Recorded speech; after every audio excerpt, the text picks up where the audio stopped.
It is 10 o'clock in the morning Eastern Time. A tanker carrying Iranian crude oil is navigating one of the most strategically critical waterways on the planet. The vessel's captain receives a warning transmission over the radio. United States naval forces are instructing the ship to reverse course immediately, not an exercise. Not a warning shot across the bow, a live, actively enforced naval blockade, the first operation of its kind executed by the United States in several decades, and with that single moment the world shifted. This is not a theoretical scenario being modeled in a think tank. This morning, the blockade became operational reality, and what follows will demonstrate precisely why this one decision carries the potential to fundamentally restructure the Iranian economy, redirect global energy flows, place China in an impossible strategic position, and either propel Iran toward the most significant peace agreement in a generation or pull the entire region into something considerably more destructive. So let us begin with exactly what occurred this morning and what it genuinely means in practical terms. United States Central Command formally announced that beginning at 10 o'clock a.m. Eastern Time, American forces commenced implementation of a full maritime blockade covering all vessel traffic entering and departing Iranian ports. The official statement was deliberate and precise. The blockade applies without exception to ships of every nationality entering or leaving Iranian ports and coastal zones, encompassing all Iranian port facilities along the Arabian Gulf and the Gulf of Oman. Central Command did clarify one critical boundary. American forces will not obstruct freedom of navigation for vessels transiting the Strait of Hormuz between non-Iranian destinations. If your tanker is bound for Saudi Arabia, Iraq, or the way, passage remains unobstructed. If your destination is Iran, you are being turned around. President Trump had framed this considerably more broadly in prior statements, describing it as a complete blockade, total, unconditional, permitting nothing through until Iran capitulates. Central Command's official clarification narrowed that framing substantially, but the practical economic consequences for Iran remain devastating. Regardless of the precise scope, here is the arithmetic that makes this undeniable. Iran's economy is profoundly, almost existentially dependent on maritime commerce. Daily Iranian exports amount to approximately $270 million in total value. Of that figure, roughly $140 million represents crude oil shipments. The remaining $80 million encompasses non-oil exports, including petrochemicals, minerals, steel, and metals. Every category moves through the sea. On the import side, Iran brought in approximately $58 billion worth of goods last year, around $160 million daily, covering consumer products and the industrial raw materials keeping Iranian manufacturing operational. All of it is now at risk. On the export side alone, Iran faces potential losses approaching $8 billion every single month. That figure is not a marginal adjustment, it is an economy-stopping number. And on the import side, when raw material shipments cease, Iranian factories exhaust their inputs, production halts, employment collapses. And when unemployment surges inside a country already carrying years of accumulated economic grievance, the consequences for the governing regime become existential. This connects directly to something most analysts are currently underweighting. The protest movements that severely destabilized Iran in recent years did not originate as revolutionary political uprisings. They began as economic demonstrations, citizens expressing rage over mismanagement, accelerating prices, chronic shortages, and a government visibly indifferent to ordinary suffering. Those economic protests escalated into something the regime barely survived, and survived only through overwhelming force. But the underlying economic conditions that ignited those demonstrations never resolved. They deteriorated further, and this blockade is about to make them catastrophically worse. Now consider Iran's oil storage situation specifically, because this introduces a timeline that should alarm Iranian leadership above every other consideration. Iran currently maintains between 50 and 60 million barrels of total storage capacity across its oil depot network. Approximately 60% of that capacity is already occupied. That leaves roughly 20 million barrels of available storage remaining. Iran's daily crude oil production runs at approximately 1.5 million barrels. The calculation is straightforward. Within approximately 2 weeks, Iran's remaining storage capacity reaches full saturation. At that point, Iranian oil producers face no remaining option except shutting down active wells, and closing oil wells is not a reversible procedure. Every shutdown permanently eliminates between 5 and 10% of that well's future extraction capacity. That revenue is gone permanently from a regime already operating under severe fiscal pressure. This is not merely an economic crisis unfolding in slow motion. It is a countdown clock, and the regime in Tehran understands exactly what it is measuring. Now let us examine how Iran is responding, because the response has been simultaneously aggressive in its language and deeply contradictory in its substance. Iran's military spokesperson declared the American restrictions on maritime vessels entirely illegal under international law.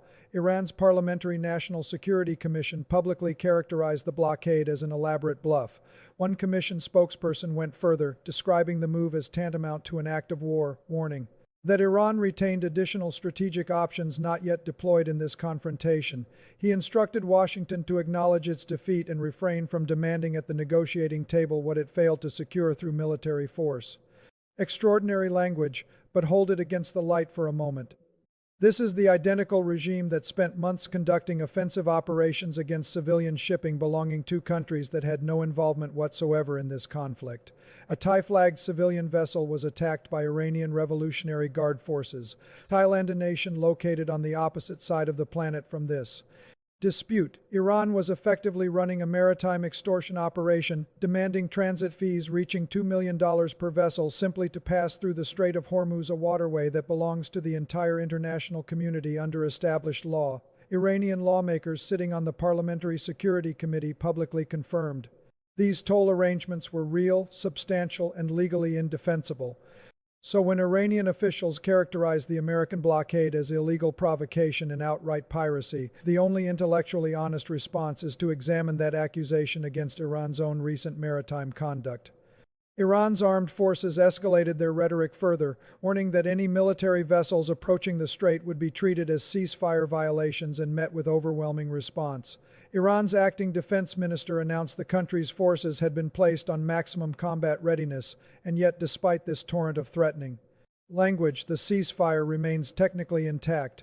Pakistan's prime minister confirmed on Monday that the cessation of hostilities was still holding and that diplomatic efforts toward a negotiated resolution were continuing actively.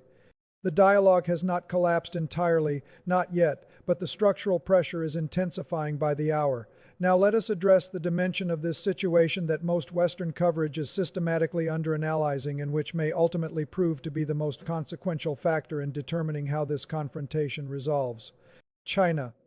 Nearly the entirety of Iran's crude oil export volume flows to Chinese buyers. This accounts for somewhere between 11 and 13% of China's total oil import requirements, factoring in the shadow fleet arrangements that officially do not exist but demonstrably do. That percentage is likely considerably higher. But Iran's oil is only one component of China's exposure here. China depends on the entire Persian Gulf region for its energy security. The overwhelming majority of Gulf oil production reaches Chinese ports by transiting the Strait of Hormuz. Break the numbers down precisely. Russia supplies approximately 20% of Chinese oil imports. Iran contributes around 13%. Saudi Arabia, Iraq, the way Oman, and Kuwait collectively ship their production through the strait. Aggregate those figures and approximately 50% of China's entire national oil supply depends on this single waterway remaining operational. And here is the detail that fundamentally reframes the geopolitical narrative surrounding this blockade. The entity that effectively closed the Strait of Hormuz was not the United States. It was Iran. Central Command has been explicit. American forces are exclusively targeting vessels bound for Iranian ports. Every other ship transiting toward Gulf destinations moves freely. The disruption to non-Iranian Gulf shipping is entirely a consequence of Iran's own decisions closing the strait, deploying mines, and imposing transit tolls on international shipping. This places China in a position of extraordinary strategic discomfort.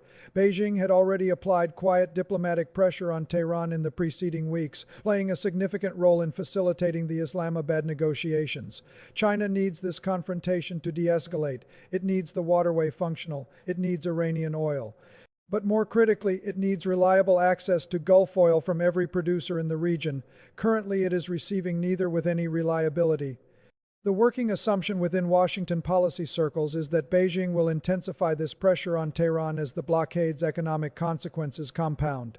Every additional day the strait remains disrupted represents measurable erosion of China's energy security position. China consumes more petroleum than any other nation on Earth. That dependency is not a negotiating position, it is a structural vulnerability that cannot be sustained indefinitely. Now let us examine what the Islamabad negotiations actually revealed about where this confrontation genuinely stands. Vice President Vance led the American delegation through 21 consecutive hours of talks with Iran's parliamentary leadership. Approximately 100 Iranian officials attended, and yet no agreement emerged. According to American officials, Washington presented 6 core conditions: complete cessation of uranium enrichment, dismantlement of major enrichment infrastructure, retrieval of all highly enriched material, unconditional reopening of the strait, a comprehensive regional peace framework, and termination of proxy group funding, including Hezbollah and the Houthis. Here is the structural problem that exposed the fragility of the Iranian negotiating position most clearly. The individual with actual authority to approve any final agreement was not present in the room. Vance himself confirmed contacting President Trump approximately 6 times during the marathon session. The Iranian delegation, by contrast, was reportedly afraid to place a secure call back to Tehran, genuinely concerned that foreign intelligence services might intercept the communication and pinpoint the location. Iran arrived with 100 officials, not one possessed the authority to say yes. This simultaneously reveals 2 realities. First, the Iranian regime's internal fragmentation and institutional paranoia run considerably deeper than external observers typically appreciate. Second, the negotiating process itself has not concluded. Iran's delegation carried the American proposals back to Tehran, whatever combination of figures holds genuine decision-making authority, whether the supreme leader, Revolutionary Guard commanders, or some configuration thereof is currently evaluating those terms. Acceptance, rejection, or counter-proposal all remain live possibilities. Let us now assemble the complete picture, because the international dimensions of this blockade extend considerably beyond the bilateral confrontation between Washington and Tehran. France moved first among European powers. President Macron announced preparations for what he formally described as a peaceful multinational mission directed at restoring unimpeded freedom of navigation through the Strait of Hormuz. He confirmed plans to convene a coordinating conference with the United Kingdom within days. British Prime Minister Starmer is already deeply engaged on the energy pricing dimension, and for clear reasons. As documented by Gulf News, the energy crisis generated by this conflict has already cost the 27-nation European Union more than €22 billion in elevated fossil fuel expenditure. EU Commission President von der Leyen announced that Brussels would present emergency energy cost mitigation plans within the following week. The oil market numbers tell the story with brutal clarity. Brent crude was trading near $70 per barrel when this conflict commenced. It is now approaching $100 per barrel, a 40% increase driven almost entirely by Iran's closure of the strait, nearly 1/5 of the planet's entire oil and gas supply normally transits that 21-mile-wide channel. Beyond hydrocarbons, the strait serves as a primary corridor for fertilizer shipments, aluminum, and helium, meaning the economic disruption radiates outward into agriculture, manufacturing, and technology sectors simultaneously. American Energy Secretary Chris Wright acknowledged publicly that oil prices would likely continue their upward trajectory until meaningful shipping volume resumes through the blockaded waterway, projecting peak pricing within the coming weeks. The pain at the pump for ordinary consumers has not reached its ceiling. Iran's parliamentary speaker appeared almost to welcome this reality, publishing an image of American fuel station pricing on social media alongside a pointed observation that Americans would soon look back with nostalgia at $4 gasoline, a remarkable public statement by any measure, but one that reflects Tehran's calculation that economic pressure cuts in multiple directions simultaneously. United Nations Secretary General Guterres stated through his spokesman with unmistakable directness that no military solution exists to this confrontation, calling on both parties to preserve the ceasefire and return to substantive dialogue. Even Russia, hardly a disinterested observer, expressed measured alarm. Kremlin spokesman Peskov warned that the blockade would continue generating negative consequences for international markets, describing the situation as one containing many unresolved variables. From Moscow, that registers as genuine concern expressed through diplomatic restraint. Iran's escalation threat involving the Bab el-Mandeb Strait cannot be dismissed as empty rhetoric. That choke point at the southern entrance to the Red Sea carries comparable strategic weight to Hormuz itself. Iranian-aligned Houthi forces demonstrated last year their capacity to conduct sustained missile and drone campaigns against Red Sea commercial shipping across several months, reactivating that campaign while American naval forces are simultaneously enforcing the Hormuz blockade would stretch United States and allied maritime resources to their operational limits. Two critical global choke points disrupted concurrently would not produce recession conditions. In the global economy, it would produce something categorically worse: supply chain collapse affecting food, fuel, and industrial inputs across every continent simultaneously. This represents Iran's most powerful remaining card, and Tehran has signaled clearly it is prepared to play it. But here is the fundamental reality that no amount of threatening language from Iranian officials can alter. Iran is the party running out of time, not the United States. The storage capacity clock is ticking toward zero in approximately 2 weeks. When Iranian oil wells begin shutting down, the economic damage becomes permanent and cumulative. Domestic pressure from a population that has already demonstrated its willingness to take to the streets over economic grievances will intensify beyond the regime's comfortable management threshold. The memory of protest movements that brought Iran's governing structure to the edge of collapse remains vivid in the minds of every senior official in Tehran. The diplomatic window, however, has not sealed shut. The ceasefire remains technically operational. Pakistan continues its mediation efforts actively. China is applying pressure from its unique position of economic leverage over Tehran, and American officials have noted that Iran's delegation arrived in Islamabad with genuine willingness to engage on the nuclear question, a meaningful signal beneath the public posturing. The next 72 hours carry decisive weight. Iran can choose escalation, activating Houthi forces, challenging the blockade militarily, threatening broader Gulf shipping. That pathway leads toward consequences that would prove enormously costly for every party involved, Iran most severely of all, or Iranian decision-makers can absorb the arithmetic clearly that their negotiating position deteriorates with every passing hour, that their economic clock is audible to everyone including their own population, and that the window for reaching an agreement while retaining meaningful leverage is narrowing in real time. The central question is whether whoever holds genuine authority inside Tehran's fragmented and paranoid power structure possesses sufficient clarity to read the situation as the numbers describe it rather than as the revolutionary ideology demands it be framed. That question does not get answered by speculation. It gets answered by watching the developments that follow with disciplined attention, by understanding the economic forces, military constraints, and diplomatic pressures operating simultaneously beneath the surface of the headlines, and by refusing to accept surface-level narrative as a substitute for structural analysis. The situation is moving fast, the variables are compounding, and the next development, whether it arrives as an escalation, a counterproposal, or a quiet signal from Beijing that Tehran is ready to talk seriously, will tell us more about where this confrontation is ultimately heading than anything that has occurred so far. Stay sharp, stay informed.